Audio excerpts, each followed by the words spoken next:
Okay, let's go to the Technische University to Clausthal-Zellerfeld. Because every people in the Harz tells you we have here 6 months winter time and for the other 6 months there's no summer.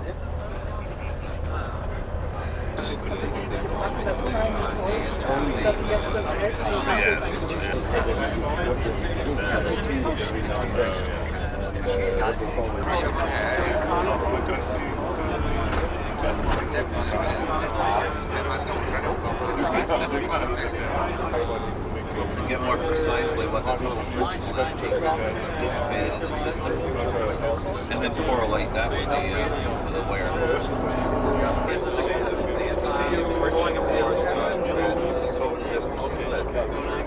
One investigation of silicon carbide.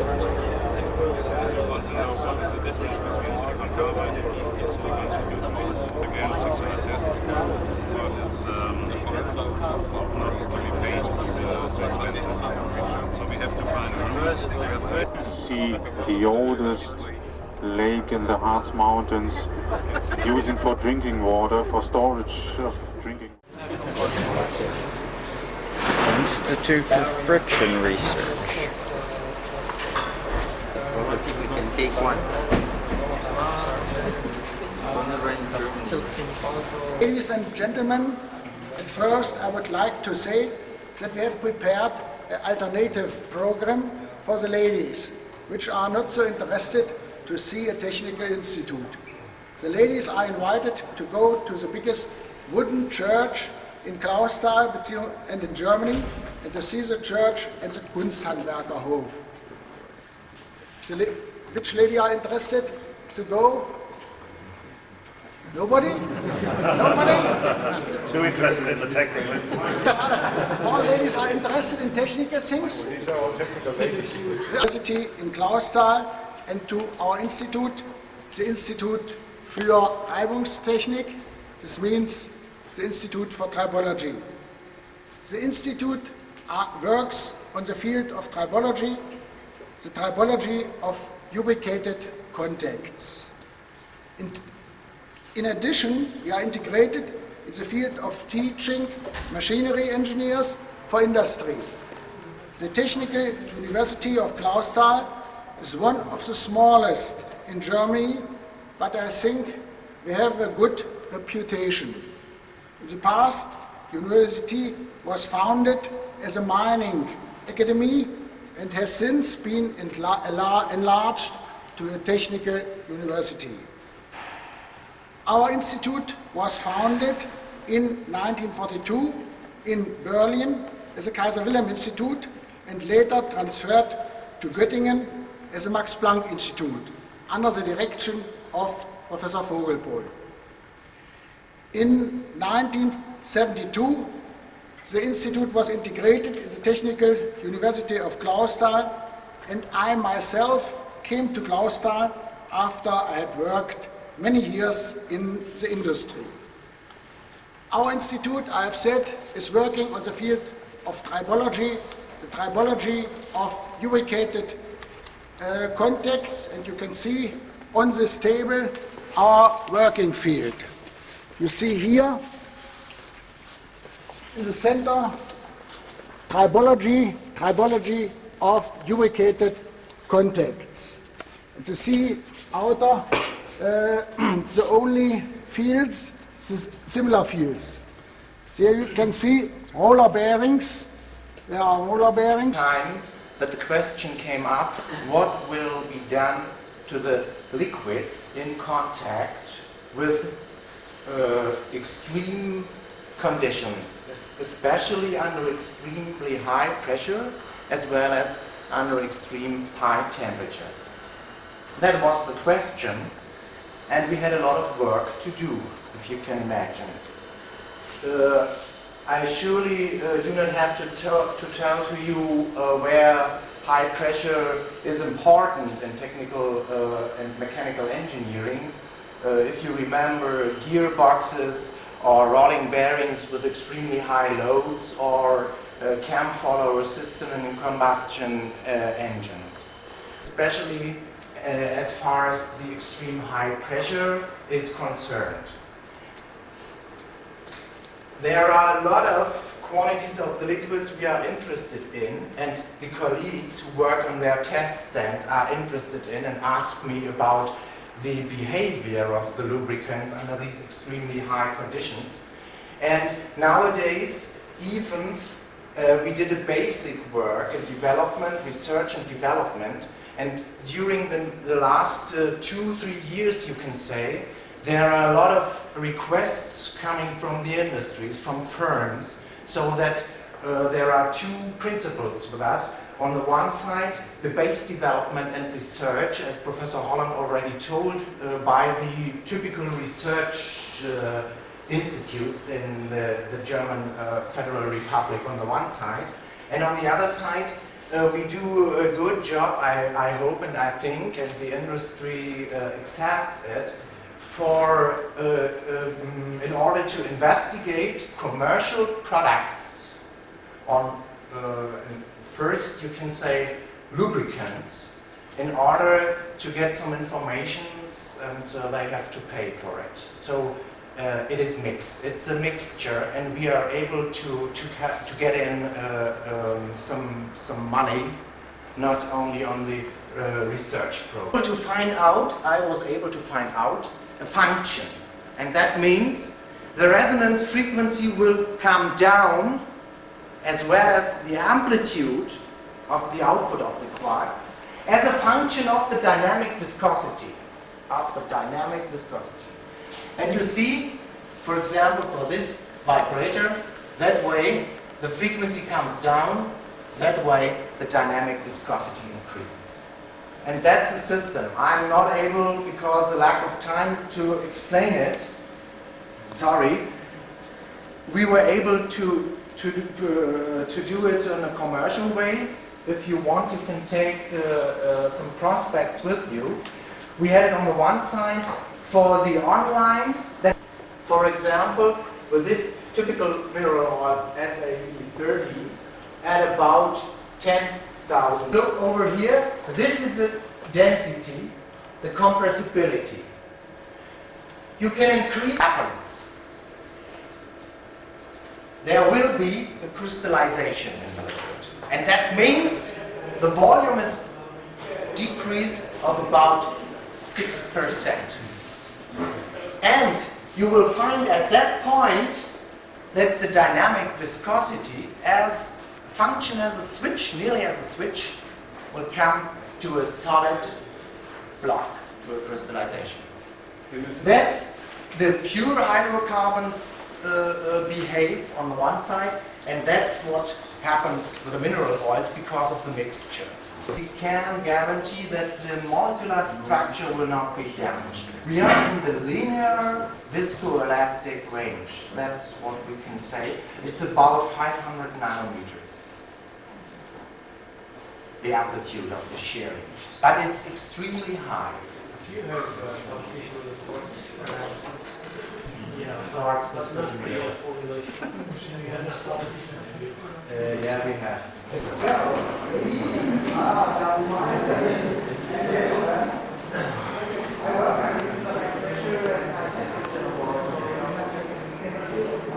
And I want to tell you something about this test stand and about my activities at our research institute. And first of all, I have to say my English is not very good and I have to look at this sheet of paper, but I hope you will understand me. Okay, the purpose of my research field, oil distribution in combustion engines, is the comprehension of the lubricating oil circulation in internal combustion engines, with the objective of determining the oil flow at the individual sites of consumption. The circulation of lubricating oil in combustion engines has hitherto been designed as a purely routine matter, generally or possibly on the basis of reference characteristics. Such a procedure generally results in over-dimensioning and consequently in increased propulsive output from the oil pump. Moreover, individual consumers often receive oil at excessively high flow rates. Within the scope of the present research project, the coefficients of flow resistance are to be determined for the machine-specific elements and appropriately prepared and converted for general processing by means of a computer. The objective is to develop an appropriate method for ensuring proper oil distribution in internal combustion engines and for allowing an analysis in advance. The suitability of the procedure should be demonstrated by a comparative measurement on a combustion engine and an iterative calculation for different operating conditions. On the crankshaft. This collecting pen is mounted on the crankshaft and moves with the crankshaft during operation. The oil retention with respect to the bearing housing, this is a new bearing housing, not the normal bearing housing, is achieved by means of a shaft seal. You can see this shaft seal, which has of the connecting rod is determined from a difference measurement between supplied and collected volume flow rates. Pressure pick-off at the crankshaft exit. So we have to integrate a pressure pick-off here at the exit of the crankshaft and engine have in principle been taken into account. The elements whose resistance behavior exert a less pronounced effect on the oil distribution, such as pressure limiter or oil cooler or oil filter, these elements can be measured outside of the engine on a separate hydraulic test. The connecting rod bearing, they are 4% of the whole flow, yes, and here is a yes, and pressure limiter maybe 50%, yes, or main bearing 70%, yes, and so on. These are the outflow rates from the meshes. Yes, yes, that's what it matters. Yes. My left serves to measure hydrodynamic distribution.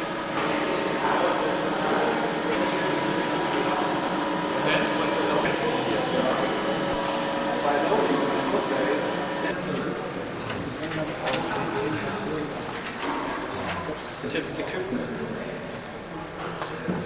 This method has to be suitable because of the gap width, which may be smaller than 0.1 micrometers. Sensitivity of the equipment decreased proportionally to the dropping gap width. The contact considered are the surfaces of a plate capacitor. The oil in contact is dielectric. We also measured the surface temperature of the rotating cam with the aid of an infrared camera in the hydrodynamic contact. Therefore, we are preparing a thin film transmitter to measure surface temperatures in the contact.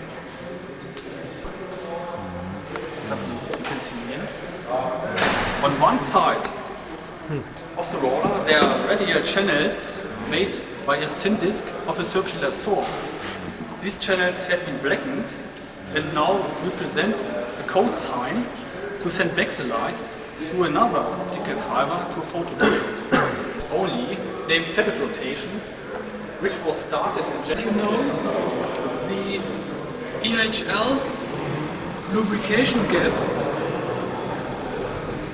has a very characteristic profile shown in this picture.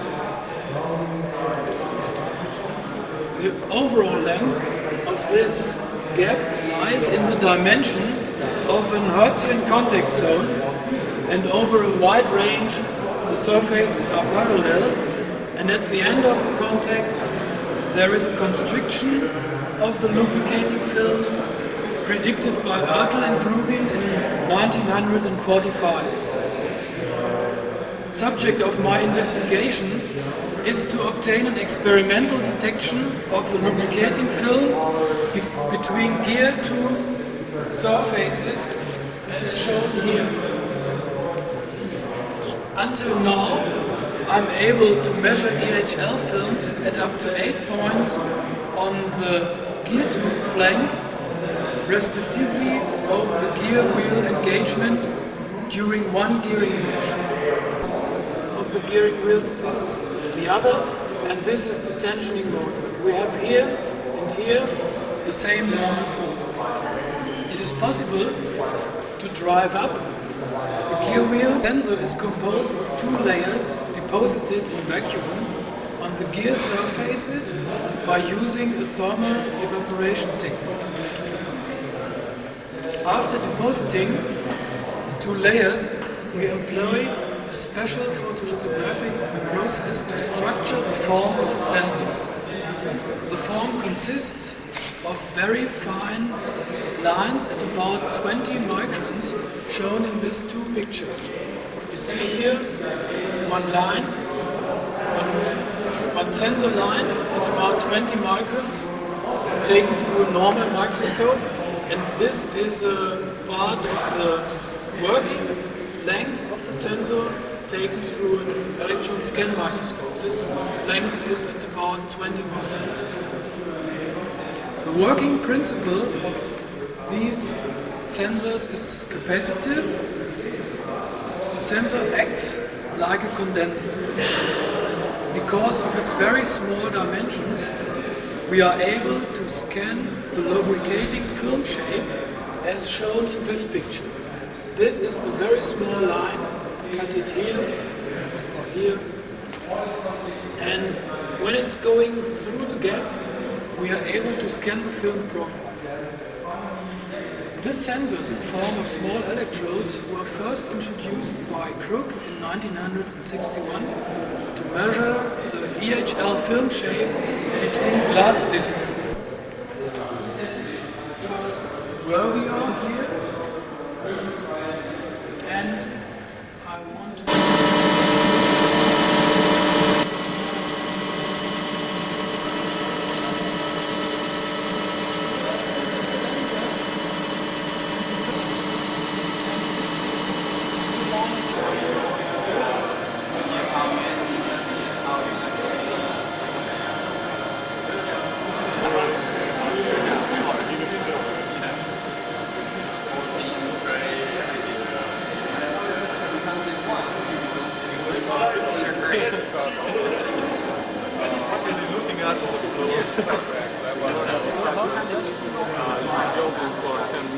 We have many more problems than you have seen, and if you are interested, you must say, and we will show him. Also, we have many papers. You have the book, and you have seen in the book there are many papers, and if anyone is interested in special papers, he had only to say, and we gave him this week or next week. I thank you very much, and I hope.